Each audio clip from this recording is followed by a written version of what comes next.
The air was thick with the scent of blooming jasmine as Min, an elderly man with a life of hard-earned wisdom etched into his lined face, sat on the veranda of his modest home. His children had gathered that evening at his request, their chatter filling the house. For Min, the sight of his three children together brought a rare sense of fulfillment. Yet beneath the warmth of their laughter, an unspoken tension lingered, a tension he was too hopeful to notice. Ming had spent his entire life building a secure future for his family. Every brick of the home they sat in, every grain of rice they ate, had been the fruit of his labor. His wife, gone for over a decade, had been his partner in this endeavor. Together, they had dreamed of a united family, their children thriving under the foundation of love and sacrifice they had laid. "I've made a decision," Minch began, his voice steady but soft. His children turned to him, their expressions a mix of curiosity and apprehension. "I've decided to divide my assets among you while I'm still alive." A murmur rippled through the room. His eldest son, Dewey, leaned forward. "Father, you don't need to do that now. You should keep it for yourself." Minch smiled, brushing off Dewey's words. "I have enough to live comfortably. What matters to me is that you three have what you need to secure your futures." Though the Buddha teaches non-attachment, Min's gesture was deeply tied to his hope for harmony. He believed that by sharing his wealth, he would cement the bonds between his children and ensure they remained a united family. Yet, this hope, like a fragile thread, was bound to the illusion that material wealth could sustain love. Over the next week, Minch worked meticulously to finalize the division of his assets. His home, a small sum of savings, and a piece of farmland were distributed equally. He chose to live with his youngest son, Tuan, believing that his presence would bring comfort and wisdom to the household. For a brief moment, Min felt at peace. But the seeds of attachment he had unknowingly sown began to sprout in silence. At first, Min's life in Tuan's home seemed tranquil. His grandchildren's laughter filled the house, and his daughter-in-law, Lin, greeted him warmly. Yet, as days turned into weeks, the warmth began to cool. Small gestures of care grew sparse, replaced by hurried exchanges and strained smiles. One evening, Min sat at the dinner table, his plate set slightly apart from the others. As the family ate, he noticed Lin's gaze lingering on him, her expression unreadable. When the meal was over, she spoke to Tuan in hushed tones, her words faint but sharp. "Your father is kind, but it's not easy having him here all the time. We have our own lives." Minch pretended not to hear, but her words echoed in his mind. He thought of the Buddha's teaching. Suffering arises from clinging to what is not ours to hold. Had he clung too tightly to the belief that his presence would bring joy? The next day, Tuan approached Min with an uneasy smile. "Father, perhaps it would be good for you to visit Dewey for a while. He's been asking about you." Min agreed, masking his hurt with a gentle nod. He packed his belongings and moved into Dewey's home, but the cycle repeated itself. Though welcomed initially, his presence soon became an unspoken inconvenience. He overheard conversations about the cost of caring for him, about the sacrifices each sibling was expected to make. Min's heart, once filled with hope, now felt heavy with disappointment. He remembered a saying from his late wife: "A mirror reflects the truth of what stands before it." His children, once his pride, now mirrored the unintended consequences of his choices. The Buddha's teaching on karma weighed on Min's thoughts. The seeds we plant today shape the harvest we reap tomorrow. He had given his children everything, but in doing so, had he failed to teach them the value of gratitude? The wealth he divided had become a source of division rather than unity. Late one night, as Min sat alone, he gazed at the moonlight spilling through the window. He whispered to himself, "Perhaps I gave them too much, believing it would bring us closer." But love cannot be bought, even with the best of intentions. Lesson: the bonds of family cannot be strengthened by material gifts alone. When love is tied to possessions, it becomes fragile, like a reflection in a fractured mirror. Min's journey reminds us that true harmony arises from shared values and mutual respect, not from the distribution of wealth. Min sat beneath the shade of a banyan tree, the cool breeze brushing against his weathered face. He had come to this park often as a younger man, finding solace in its stillness. Now, with his possessions scattered among his children and his sense of belonging uncertain, Min sought clarity. The teachings of the Buddha resonated deeply in his heart. All that arises will pass away. Clinging to the fleeting is the root of suffering. He reflected on his life and the choices he had made. From his youth, Min believed that his sacrifices would ensure the unity and prosperity of his family. Yet, here he was, shuffled between his children like an unwanted burden. He thought of his late wife and their shared dreams of a harmonious family. "Have I failed her?" he whispered, his voice heavy with regret, as Min sat and thought. An elderly monk passed by, noticing the sorrow etched on his face. "May I join you, my friend?" the monk asked gently. Min nodded, grateful for the company. They spoke of life and family, and Min poured out his story, his voice trembling with emotion. The monk listened intently, his expression calm yet empathetic. When Min finished, the monk said, "You have given your children the material tools to build their lives, but you must ask yourself, did you also give them the tools to nurture their hearts?" The monk's words struck a chord. Min realized that while he had worked tirelessly to provide for his family, he had placed too much faith in material wealth as a means of securing love and gratitude. The monk continued, "The Buddha teaches us that impermanence is not a curse, but a gift. It reminds us to cherish each moment and let go of what no longer serves us." Min asked, "But how can I let go of my family? They are my everything." The monk smiled. Letting go does not mean abandoning love. It means releasing the expectation that love must be returned in a certain way. When you let go of these chains, your love becomes free, boundless, and pure. Min nodded slowly, the weight of the monk's words sinking in. He realized that his suffering stemmed not from his children's actions alone, but from his own attachments to how he believed they should act. That day, beneath the banyan tree, Min made a vow to live not with expectations, but with acceptance. Less impermanence teaches us to value the present without clinging to the past or future.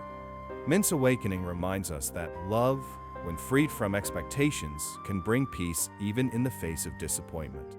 Embracing his newfound understanding, Min began to shift his focus from seeking validation to living with intention. He moved to a small, humble house on the edge of the village. Though the space was modest, it was his own sanctuary where he could reflect and rebuild his spirit. Min spent his days tending to a small garden, planting vegetables and flowers. The physical work grounded him, and the sight of new life sprouting from the soil brought him quiet joy. One afternoon, a neighbor named Lan visited him. She was a single mother struggling to make ends meet, her face lined with worry. Min welcomed her warmly and offered her a cup of tea. As they talked, Lan shared her struggles of balancing work and raising her children. Min listened intently, offering words of encouragement and empathy. He recognized in her the resilience he once saw in himself, and his heart swelled with a desire to help. The next day, Min brought Lan a basket of fresh vegetables from his garden. "These are for your family," he said with a smile. Lan's eyes filled with tears as she accepted the gift. "Thank you, Uncle Min," she said. "Your kindness means more than you know." The Buddhist teaching on karma came to Min's mind. Our actions create ripples that extend beyond what we can see. A single act of kindness can touch countless lives. For the first time in years, Min felt a sense of purpose that was not tied to his children or his possessions. He realized that giving, when done selflessly, brought a joy far greater than any material wealth could provide. Word of Min's generosity spread through the village. People began visiting him, seeking advice, sharing their burdens, or simply enjoying his company. Though his children remained distant, Min found a new family in the community. Each connection, each shared moment, reminded him of the boundless nature of compassion. One evening, as Min sat by the fire, he wrote a letter to his children. In it, he shared the lessons he had learned. "My dear children," he wrote, "I once believed that giving you my wealth would secure our bond. But I see now that love cannot be bought or demanded. It must be cultivated like a garden, with patience and care. I have no anger in my heart, only the hope that you will find the joy of giving without expectation." The letter was simple but heartfelt, a reflection of the peace Min had found within himself. He sent it without seeking a response, knowing that his words would plant seeds of understanding in their own time. Lesson: the karma of compassion teaches us that true wealth lies not in what we possess, but in the kindness we share. Min's journey reminds us that by giving selflessly, we can create ripples of joy and connection that extend far beyond ourselves. The years had turned Min's hair white and his back slightly hunched, but his spirit was lighter than it had been in decades. His simple life, marked by moments of connection with the villagers and the quiet rhythm of his days, had brought him an inner peace he had not known before. Yet, a letter from his eldest son, Dewey, reopened a chapter Min had hoped was resolved. "Father," the letter began, "we've been thinking of you and hope you're well. We'd like to visit and discuss some family matters." Min set the letter down, his hands steady despite the undercurrent of unease. Over the years, his children had seldom written, and when they did, it was usually tied to matters of inheritance or responsibility. The Buddha's words echoed in his mind, "Clinging to what is not truly ours blinds us to what is eternal." When his children arrived days later, they found Min sitting by the garden, his face serene. They embraced him warmly, but Min could sense the weight of unspoken concerns. As they sat for tea, Dewey finally spoke. "Father, we've been thinking about the family home. It's not being used, and we were wondering if it might be sold so we can use the proceeds to support our children's education." The request, though polite, carried an assumption that many would agree. He listened carefully, his expression thoughtful but unreadable. "The family home," Min began, "was built not for wealth but for memories. It was never mine to give nor yours to own. It belongs to the moments we shared as a family, and those cannot be sold." His children exchanged glances, surprised by his response. Min continued, his voice gentle but firm. "The Buddha teaches us that attachment to ownership is an illusion. We come into this world with nothing and leave with nothing. What matters is not what we claim to possess, but the love and values we cultivate." Dewey's face softened, and his siblings grew quiet. For the first time in years, they saw their father not as a provider, but as a man who had carried the weight of their family's hopes and dreams. Minch did not refuse their request outright, but his words planted a seed of reflection. That evening, Min walked alone under the stars. He whispered to himself, "I cannot carry their burdens for them, but I can show them the way to lighten their hearts." Lesson: the illusion of ownership binds us to impermanence. Min's wisdom reminds us that true legacy lies not in material possessions, but in the values and memories we leave behind. Months passed, and Min's health began to decline. He remained at peace, his heart unburdened by regret. His days were filled with quiet reflection, tending to his garden and the occasional visit from villagers who sought his advice or simply his comforting presence. One day, Minch felt a sharp pain in his chest. Though the villagers urged him to seek medical care, he declined.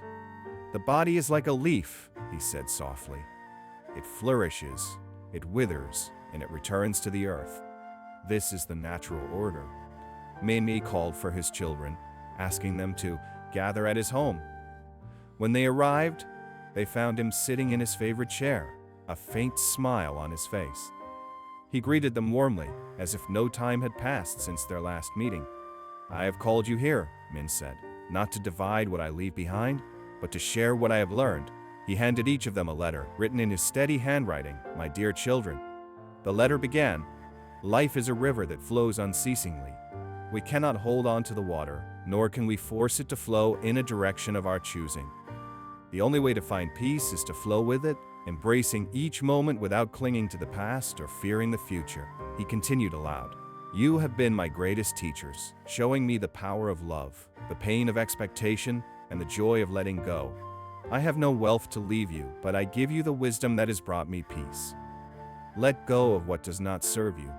Cultivate kindness, for it is the only treasure that endures." As Min's voice faded, his children sat in silence, tears streaming down their faces. For the first time, they understood the depth of his love, not tied to wealth or obligation, but rooted in compassion and acceptance. When Minch passed away that evening, his children honored his memory by gathering the villagers for a simple ceremony. They spoke not of his possessions but of his wisdom, recounting the lessons he had taught them through his life. Years later, Min's letters remained with his children, their pages worn from being read and reread.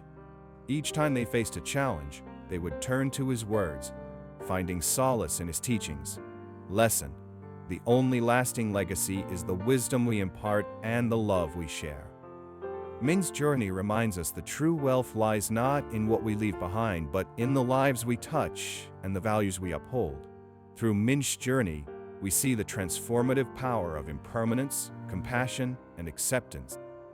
His story teaches us that life's true treasures cannot be held in our hands but only in our heart. By letting go of attachments and embracing the present, we create a legacy of love and wisdom that transcends time.